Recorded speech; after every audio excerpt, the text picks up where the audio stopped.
আসসালামু আলাইকুম রহমতুল্লাহ। দর্শক শ্রোতা, জান্নাতীরা জাহান্নামীদের প্রশ্ন করবেন, তোমরা জাহান্নামে আসছো কেন? জাহান্নামীরা উত্তর করবেন, আমরা চার কারণে জাহান্নামে আসছি। তো এই চার কারণ মেনে চলতে পারলে ইনশাআল্লাহ আমরা সবাই জান্নাতে যাব। তো এই চার কারণ কি কি? চলুন দর্শক, দেরি না করে আমরা হুজুরের মুখ থেকে মূল্যবান পয়েন্টে শুনে আসি। তার আগে ছোট্ট একটি রিকোয়েস্ট, এই চ্যানেলে নতুন দর্শক হয়ে থাকলে হক্কানি আলেমদের নিত্য নতুন ওয়াজ গজল পেতে চ্যানেলটি সাবস্ক্রাইব করে বেল আইকনটি অন করবেন। তো চলুন দর্শক, আমরা হুজুরের মুখ থেকে মূল্যবান বয়ানটি শুনে আসি। জান্নাতীরা জাহান্নামীদেরকে বলবে, ও জাহান্নামীরা কেন জাহান্নামে আসছো? জাহান্নামীরা ফি জান্নাতি ইয়াতাসালুন আনিল মুজরিমিনা মা সালাকাকুম ফি সাকার। জাহান্নামীরা বলে, জাহান্নামে আসার এক নাম্বার কারণ হলো ক্বালু লাম নাকু মিনাল মুসাল্লিন। দুনিয়ার জমিনে আমরা মুসলিম ছিলাম না, নামাজ না পড়ার কারণে আজকে আমরা জাহান্নামে আসছি। তাহলে এক নম্বর কারণ কি? আরো জোরে, নামাজ না পড়া। দুই নাম্বার কারণ হলো ওয়ালাম নাকুনু তুইমুল মিসকিন। দুই নাম্বার কারণ হলো অভাবীদেরকে খাবার দিতাম না। অভাবীদেরকে খাবার দিতাম না। আমি 3 বেলা পেট ভরে খাবার খাইছি। আমার পাশের বাড়ির মানুষটা খাইলো কি খাইলো না একবারও খবর নিলাম না। আমি ঠিকই খাইলাম, কিন্তু আমার পাশের বাড়ির মানুষটা খাইলো কি তার খবর নিলাম না। অথবা এতিমের মাল মাইরা খাওয়া। বলেন না কোন তরিমুল মিসকিন, মিসকিনের মাল যদি কেউ আত্মসাৎ করে, আমরা দেশে করে নেই। আপনারা সিরাজগঞ্জে নাই? সিরাজগঞ্জের কথা বলি না, আমি মেহমান আসছি, আপনারা দোষারোপ করতে চাই না। কিন্তু আমি জানি সরকার যদি 10 বস্তা চাল দেয় গরিবরে, দেখা যায় 9 বস্তা তার খাড়ের নিচে ঢুকে। 1 বস্তা বিলীন করে। 1 বস্তা বিলীন করতে গিয়ে 100টা ছবি দিলে ফেসবুকে ছাড়ে। কথা হয় না? তাহলে আল্লাহ বলেন ওয়ালাম নাকুনু তুইমুল মিসকিন। মিসকিনের মাল যারা মাইরা খাইছো, হাশরের মাঠে আমি আল্লাহর কাছে জবাব দিতে হবে। জাহান্নামে যাওয়ার 2 নাম্বার কারণ আফসোস। আজকে অভাবীদেরকে খাবার দেই না, অথচ সরকারের পক্ষ থেকে বরাদ্দ আছে না নাই? সরকারের পক্ষ থেকে বরাদ্দ আছে, কিন্তু গরিবের কাছ পর্যন্ত যায় না। কথা কয় না? গরিবের কাছ পর্যন্ত যায় না। যদি 10 লিটার তেল দেওয়া হয় তাহলে সবগুলা খাড়ের নিচে নিয়ে রাখে। বাস্তব কইলাম না বাস্তব? রাস্তা বা দেওয়া বানানোর জন্য দেওয়া হয় 1 কোটি, যদি হয় তাহলে এটা 90 কোটি ফেরত যায়। 1 লক্ষ দিয়া কাজ করে 6 মাসে রাস্তার ফি সহ বাড়িতে চলে যায়। বাস্তব না বাস্তব? সব জায়গায় খিয়ানত, সব জায়গায় খিয়ানত।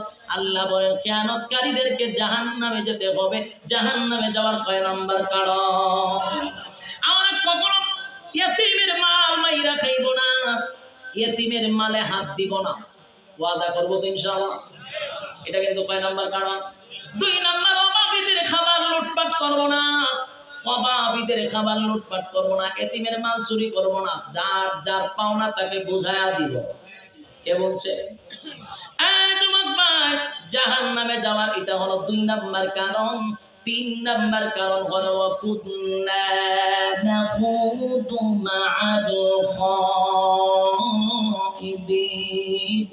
জাহান্নামে যাওয়ার 3 নাম্বার কারণ হলো কুন্না নাখুদু মা'আল খাইদিন। যারা অনর্থক কথা বলে। কথা হয় না? যারা অনর্থক কথা বলে, বেহুদা কথা বলে, অপ্রয়োজনীয় কথা বলে, এই বেহুদা কথা বলার কারণে, অপ্রয়োজনীয় কথা বলার কারণে জাহান্নামে যেতে হবে। বলুন জাহান্নামে যাওয়ার কয় নাম্বার কারণ? সিরাজগঞ্জের বাইরা, আজকের এই মাহফিল থেকে ওয়াদা করেন অনর্থক কথা বলবেন না। না বলবেন?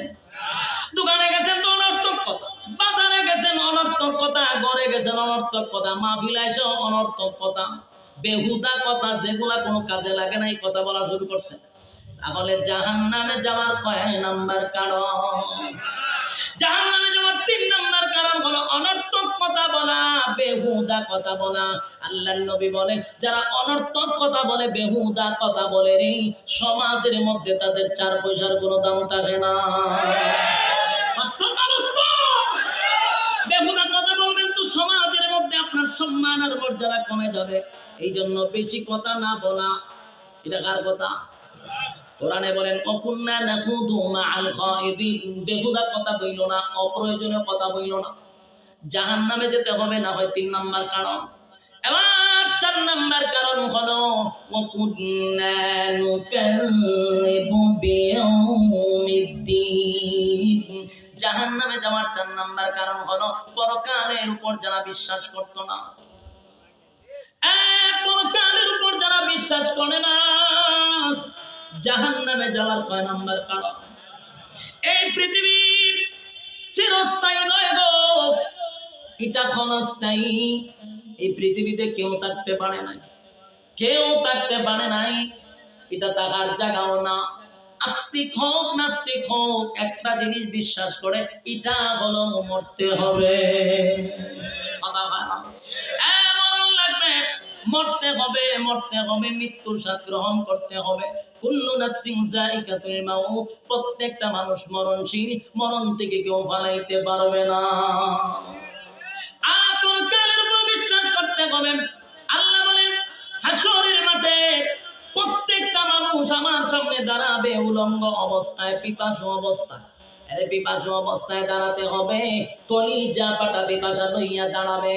হাসরের মাঠে যারা দাঁড়াবে, আল্লাহ নবী বলেন মানুষের পিপাসা এমন লাগবে জিহ্বাটা বাহির হয়ে যাবে, দৌড়ায় হাসরের মাঠে যাবে। মাঝখানে একটা জায়গার নাম হলো হাউজে কাউসার, যেটা আল্লাহ নবীর গিফট করছে। বলুন আল্লাহ কি করছে? আল্লাহ নবীকে উপহার দিয়েছেন, ইন্না আ'তাইনাকাল কাউসার ফাসাল্লি লিরাব্বিকা ওয়ানহার ইন্না শানিআকা হুয়াল আবতার। আল্লাহ হাবিব, নিশ্চয় আমি আপনাকে কাউসার দান করছি। এই কাউসারটা হাসরের মাঠে যাওয়ার আগে আপনি পাবেন, কিন্তু হাউজে কাউসারের পানি সবাই পান করতে পারবে না। সবাই কি পান করতে পারবে না? সবার কপালে পানি জুটবে না গো। কিছু মানুষ যখন পানি পান করতে যাবে, আল্লাহর নবীর সামনে দেখবে উম্মত আর নবীর মাঝখানে পর্দা পড়ে যাবে। নবীও দেখবে না, তারাও দেখবে না। চিৎকার দিয়ে নবী বলবেন, মালিক রে, হাউজে কাউসার তো আমি আপনার কাছ থেকে আনি নাই, আপনি আমাকে গিফট করছেন। আমার উম্মতেরা পানি পান করার জন্য আসছে, আপনি কেন মাঝখানে পর্দা ফালাইয়া দিলেন? কেন পর্দা ফালাইলেন? আল্লাহ তখন বলে, নবী গো, আমি এই জন্য পর্দা ফালাইছি, কারণ আমি আল্লাহ যা জানি আপনি নবী তা জানেন না। কথা বলেন, আল্লাহ যা জানেন নবী তা জানেন না।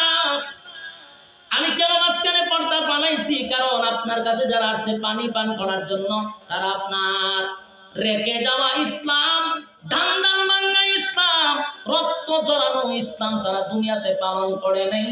তারা মন গড়া মতো ইসলাম পালন করছে, মন গড়া ইসলাম পালন করছে। আপনার তরিকা মানে নাই, আমি আল্লাহর হুকুম মানে নাই।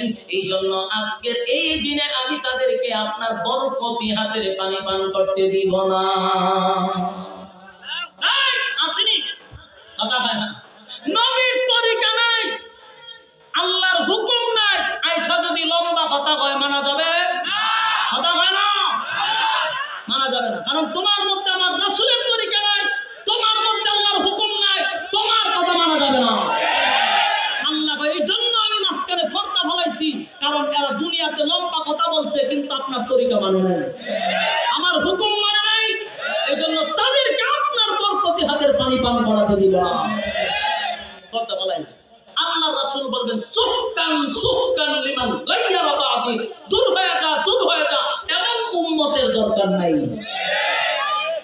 যেখানে নবী যদি কয় দূর হয়ে যা, এমন উম্মতের দরকার নাই। আপনারা পানি পান করাইবে কে? কথা হয় না, পানি পান করাইবে না কেউ। সেদিন হাসরের মাঠে যদি পানি পান না করতে পারে, তাহলে আল্লাহ রাসূল বলেন জিহ্বা কুকুরের মতো বাহির হয়ে যাবে, মাথার মগজগুলি গলে যাবে, এই উপায় থাকবে না। এই জন্য পরকালের উপর যদি বিশ্বাস না করি, কারণ পরকালে আমাদেরকে আবার জীবিত করা হবে হিসাব নেওয়ার জন্য। কি নেওয়ার জন্য? হিসাব নেওয়ার জন্য রব্বে কারীম আমাদেরকে তার কাঠগড়ায় দাঁড় করাবে। সেদিন আমার আল্লাহ ইনসাফ ওয়ালা বিচারক হবে। কি ওয়ালা বিচারক? ইনসাফ ওয়ালা বিচারক। সমাজের মধ্যে যারা বেইনসাফের বিচার করেন সাবধান হয়ে যান। কথা হয় না? টাকার জন্য যারা বিচার ঘুরাইয়া দেন সাবধান হয়ে যান। বর্তমান সমাজে সত্যটাকে মিথ্যা বানানো হয়, মিথ্যাটাকে সত্য বানানো হয় টাকা দিয়া। বাস্তব না বাস্তব? সমাজের মধ্যে যারা বেইনসাফে বিচার করে, সত্যটাকে মিথ্যা বানায় দেয়, মিথ্যাটাকে সত্য বানায় দেয়, এই যে বেইনসাফি বিচার করতেছ, ধৈর্য ধরো, বেশি দিন না, এই দুনিয়া ছেড়ে তোমাকেও চলে যেতে হবে, আল্লাহর কাঠ করার সামনে দাঁড়াইতে হবে। আল্লাহ বলেন সেদিন আমি ইনসাফ করা বিচারক হব। সমাজে বেইনসাফি বিচারক আসেনি? কথা হয় না? যার টাকা আছে তার বিচার আছে। কথা হয় না? যার টাকা আছে বিচার আছে, যার টাকা নাই এই সমাজে তার বিচার নাই। বাস্তব না বাস্তব? শেষ কথা, বাস্তব না বাস্তব? দর্শক শ্রোতা, হুজুরের বয়ানটি আপনাদের কাছে কেমন লাগলো এবং বয়ানটি শুনে আপনারা কি বুঝতে পারলেন? অবশ্যই আপনাদের মূল্যবান মতামতটি কমেন্টে জানাবেন। আসসালামু আলাইকুম ওয়া রাহমাতুল্লাহ।